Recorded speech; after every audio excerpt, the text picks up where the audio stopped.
Hello, my name is Mayra Noemi Martinez. We are group number A, and today we are going to start explaining a little bit about a strategy. Well, a strategy is a plan or action policies that one others use in order to improve or different aims like political, economical, and also military. So, well, the most important thing or the key for have a strategy is important to know the capability that a state has in order to maximize the power over others. And also it's very important to know different elements like background, domestic condition, scenario, and also we need to impose or we need to create different policies in order to have more benefits when we are going to make a strategy. And now I'm going to explain a little bit about statecraft. Well, the statecraft is the art to manipulate power or or do different movements in order to have more benefits in order over others. I mean, when we talk about those, we are going to see the strategy help to overcome or have a good overcome in different problems or in order to achieve those things. And it's very important to know that it's very important to know the key for have a different strategy. For example, like a different country, China and Japan, United States, in other countries that are use power strategy, in order to improve the problems that they have and also share different benefits that they have. Thank you. Good morning, my name is Denis Alexander Fuentes Hernandez and I'm going to talk briefly about two strategies. The first one is bluffing. What is bluffing? Okay, first of all, bluffing is a strategy that is used in order to achieve state's goals. But bluffing is a strategy that is used in a game called poker, but it can be applied also in international relations. Well, bluffing in international relations basically focuses on economic issues. For example, China and Taiwan. Well, Taiwan was set up independent from China, but China says that Taiwan is part of their country, is part of their territory. But China can't invade Taiwan because Taiwan has a lot of allies, and one of them is the United States. So what China is trying to do is to rob alliance that Taiwan has. One of the examples is El Salvador. Well, El Salvador have a free agreement treaty with Taiwan, but last year El Salvadorian government broke relationships with Taiwan, so they started relationships with China. What it means that both countries, they can be in the same place, they can be in the same country, and they cannot do business with the same alliance. Well, talking about the deterrence is the act of installing fear to the state that is misbehaving. The purpose of deterrence is to show the consequence of acting up, so they can others states cannot do the same thing. Well, that's basically my presentation. Thank you. Good morning, this is Maritza Elizabeth Hernandez and I'm going to talk about the compellence strategy. This strategy is used when deterrence doesn't work or fails, and it refers to the threat of force to make an actor to take some actions. In other words, it is the ability of one state to coerce another state into action, usually by threatening punishment. Thomas Schelling described compellence as a direct action to persuade an opponent to give up on something that is desired. And also distinguish compellence from deterrence, in which it is designing to discourage an opponent in action by threatening punishment. Deterrence, compellence and deterrence are both forms of coercion, but according to some scholars or some scholar believes that it is more difficult to compel There are two bases for two compellence.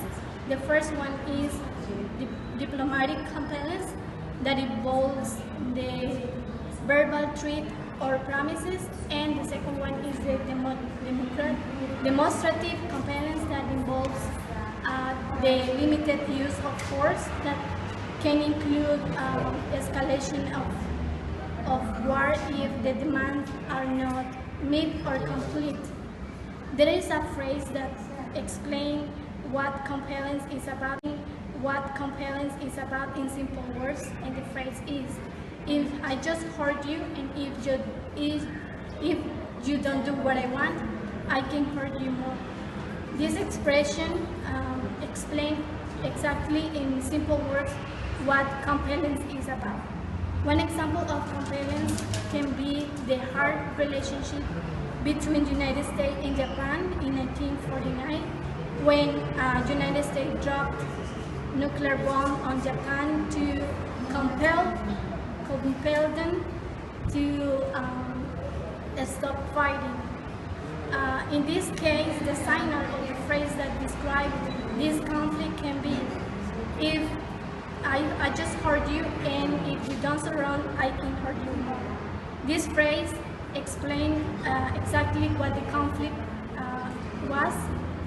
And there is another strategy that is called escalation. Escalation is the process in which conflicts increase in severity over the years, and may include conflicts between individuals or also conflict between groups. One example of escalation can be during the Second World, the outbreak in this time, despite giving Germany everything, almost everything that was demanding, almost everything that was demanding, the situation still escalates into violence, and the diplomacy fails, and create an outbreak in violence. Another example could be the relationship or the conflict between two power nuclear, like India and Pakistan in Kashmir conflict. In this conflict, the tension increased to create violence. That's why it is an example of escalation. Hi, Mr. My name is Carolina Elizabeth Ponce Ramirez, and I'm going to explain a little bit about cost-benefit analysis. It refers the cost incurred by a possible action and the benefit is likely to be. Applying powers incurs costs and should produce adequate benefits. As in the problem of estimated power, one has to add the different dimensions in such a calculation. States possibly don't begin war that they set to loss, except when they stand to gain political benefit, domestic or international, and that outweigh the cost of the war. But it's not easy to tell the tangible political benefit against the tangible cost of the war. Even victory in a war may not be worth the cost paid. But some actors can calculate costs and benefits, especially when using faulty information. That's it. Good morning. My name is Kevin Manuel Vivas Vasquez. I'm going to explain you about the arms race. Arms race is a race between two countries or countries who have a race to create new weapons or invent to can kill more people or more faster, more effective. During the history of the humanity, we have two examples of this. The first example is the First World War. So during this war, a lot of new weapons machine was created for the people can kill more faster and more people. For example, the Sukhov mustache. That's what the most terrible event during this war. French create the tank. Tank is a big machine to pass in the background of the battlefield. So the other example we have is the Cold War. Everyone know about the Cold War, the conflict between Soviet Union and USA. So during this war was raised about the nuclear weapons, that the conflict, who have more weapons, who have a most powerful and most terrible weapon. This whole war was represented because in any moment these two countries fight between them. Just say I have more weapon, no, you have more weapon, but in the end nothing happened. So these are the example of the arms race. Good morning, teacher. My name is Jasmine Ceci del Alfaro Perez, and I'm going to explain about cooperation as a strategy.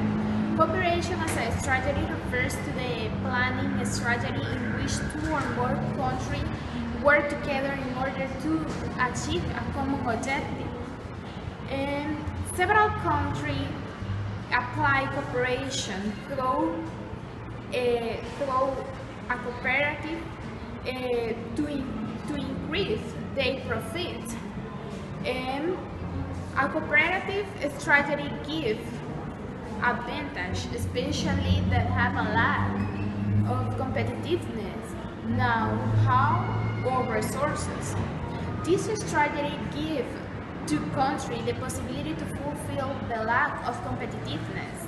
And one example is a cooperation aimed on BRICS country, who is cooperation with BRICS alliance is evolving to accommodate the specific needs, priorities, and capabilities of this country and their people.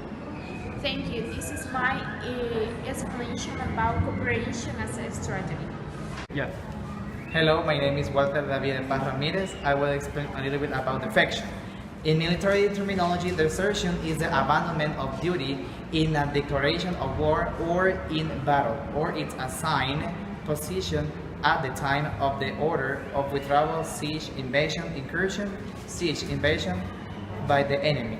Also, by during an ambush or swarming, also when a fragging is committed against one's comrades in arms to a time. For example, when there is military occupation, a part is of enemy defect. Another detail which is very important to know is that the defector can be a soldier of any rank, from a soldier to an army general, which is an individual that is part of the armed forces, holding an hierarchical position, rank, or degree within them, and that without the permission or his immediate superior leaves this appointment or position. So on the other hand, when he is or when it's a recruit, he's not a deserter but a fugitive, which is very, very bad on their end, because in this case, military law, for example, the code of military justice applies to the military that causes desertion, considering it a crime and very, very serious in times of war. So in this situation, they have required to appear before a council of war, martial court, or court of justice, by the way, and also being ultimately subject to a criminal sanction that can go as far as a death penalty.